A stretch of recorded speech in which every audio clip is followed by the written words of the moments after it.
જય માતાજી મિત્રો, આજે આપણે ઘઉંના લોટની એકદમ ટેસ્ટી એવી પ્યાજ કી કચોરી બનાવવાના છીએ. એટલે કે ડુંગળીની કચોરી બનાવીશું, જે ઝટપટ પણ તમારે બની જશે અને વરસાદમાં ખાવાની ખૂબ જ મજા આવશે અને એકદમ ખસ્તા બનશે. તો આપણે તેની માટે આપણે અહીંયા 1 કપ જેટલા પૌવાની મેં અહીંયા પાણી નાખીને થોડી વાર માટે પલાળી દીધા છે. પાણી આપણે જે પૌવા પડે તેટલું જ નાખવાનું છે. તો તેને આપણે સાઈડમાં રાખી દઈશું. હવે આપણે સ્પેશિયલ મસાલો બનાવીશું. તેમાં માટે આપણે 1 ચમચી જેટલો આખા ધાણા, વરિયાળી, આખું જીરું અને 4 થી 5 મરીના દાણાને ખાંડી અને આવી રીતે આપણે તેનો અધકચરો મસાલો બનાવી લેવાનો છે. હવે 3 ટેબલ સ્પૂન જેટલું આપણે તેલ ગરમ કરવા મૂકી દઈશું.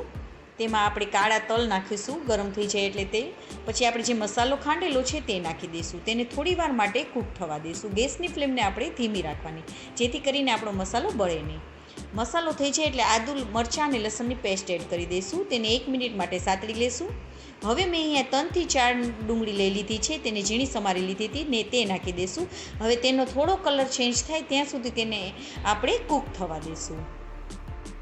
તમારા આ મસાલો એકદમ ઝટપટ બની જશે અને ઘઉંના લોટની છે તો આપણી કચોરી પણ એકદમ હેલ્ધી બનશે.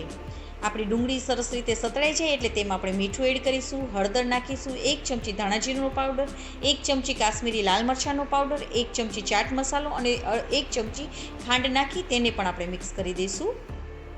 હવે આપણે અહીંયા 2 ચમચી જેટલો ચણાનો લોટ એડ કરીશું. હવે તેને આપણે સરસ રીતે મિક્સ કરી દઈશું અને તેને થોડી વાર માટે કૂક થવા દઈશું. હવે જે આપણે પૌવા છે તે પલળી ગયા છે તો તે નાખી દઈશું. તેનાથી આપણે બાઇન્ડિંગ સરસ આવશે આપણા મસાલાનું. થોડી કોથમીર એડ કરીશું અને બધાને આપણે સરસ રીતે મિક્સ કરી અને થોડી વાર માટે આપણે કૂક કરી લઈશું. ગેસની ફ્લેમને આપણે ધીમી જ રાખવાની, જેથી આપણો મસાલો બળે નહીં. તો આપણો મસાલો રેડી છે તો તેને આપણે થોડી વાર માટે સાઈડમાં રાખી ઠંડો પડવા દઈશું. હવે આપણે લોટ બાંધી લઈશું. તેની માટે મેં અહીંયા 2 કપ જેટલો ઘઉંનો લોટ લીધો છે અને આપણી કચોરી એકદમ ફરસી બને માટે આપણે ચોથા ભાગ જેટલો રવો એડ કરવાનો.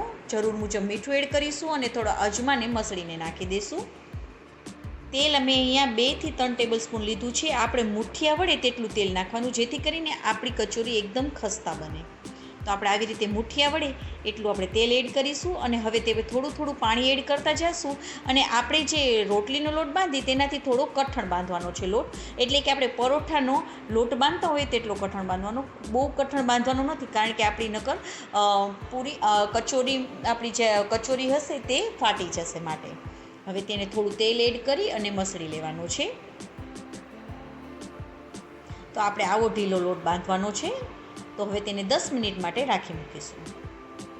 તો હવે આપણો મસાલો પણ સરસ રીતે ઠરી ગયો છે. તો તેને આપણે લીંબુ જેવડું હોય, નાનું નાનું લીંબુ હોય તેવડા આપણે ગોળ આકારમાં વાળી લેવાના છે. તો આવી રીતે આપણે બધાને વાળી લેવાના મુઠિયા તરીકે. તો આપણે કચોરીમાં સ્ટફિંગ ભરવામાં એકદમ સરળતા રહેશે. હવે આપણો લોટને 10 મિનિટ થઈ ગઈ છે તો તેને સરસ રીતે 2 થી 3 મિનિટ માટે આપણે આવી રીતે મસળી લેવાનો છે. હવે તેના આપણે મીડિયમ સાઇઝના લુવા બનાવી લેવાના છે. આપણે જે મસાલાનું સ્ટફિંગના જે ગોળ લુવા કરેલા છે તેનાથી થોડા મોટા આપણે આના લુવા કરવાના. તો આવા આપણે લુવા બધાના કરીને રાખી દેવાના. તેમાંથી આપણે એક લુવો લઈ લેશું અને વચમાંથી આપણે જાડું જ રાખવાનું છે અને કિનારીથી આવી રીતે આપણે તેને વાટકી આકારનો શેપ આપી દેવાનો છે. વચમાંથી આપણે થોડું જાડું જ રાખીશું, જેથી કરીને આપણું ફાટે નહીં કચોરી. હવે તે આપણે જે સ્ટફિંગ છે તેને વચમાં નાખી દઈશું અને તેને આપણે આવી રીતે કરતા જઈશું અને પોટલી આકારનો શેપ આપી દેવાનો છે.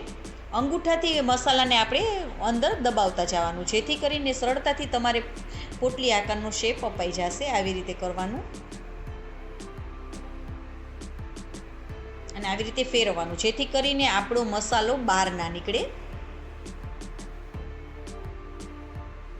અને વધારાનો ભાગ તમે કાઢી પણ શકો છો, પણ હું આવી રીતે દબાવી દઉં છું. હવે વચમાંથી હળવું આપણે પ્રેસ કરવાનું થોડું અને સાઈડમાંથી આપણે તેને હવે પ્રેસ કરી દેવાનું.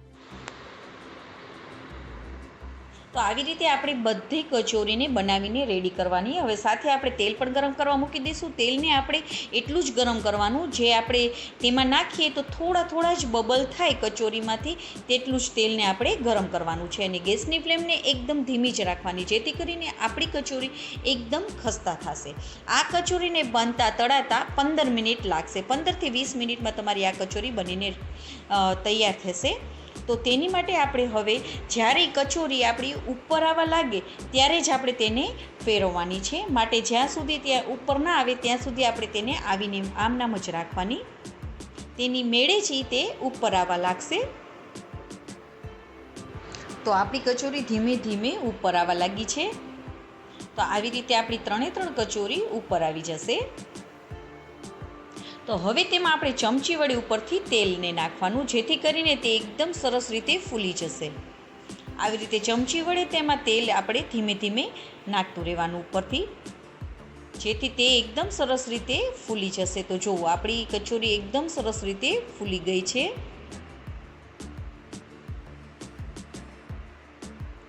તો હવે તેને આપણે ફેરવી લેશું. હવે આપણે બીજી સાઈડ તેને આપણે ફેરવી લેવાની અને ઉપર નીચે ફેરવતા જશું અને તેને આપણે ગોલ્ડન કલર સુધી થાય ત્યાં સુધી આપણે તે કચોરીને તળી લેવાની છે. તો આપણી કચોરી એકદમ ફૂલી ખસ્તા રેડી થઈ ગઈ છે. તો તેને આપણે કાઢી લેશું. આવી રીતે આપણે બધી કચોરીને તળી લેવાની છે.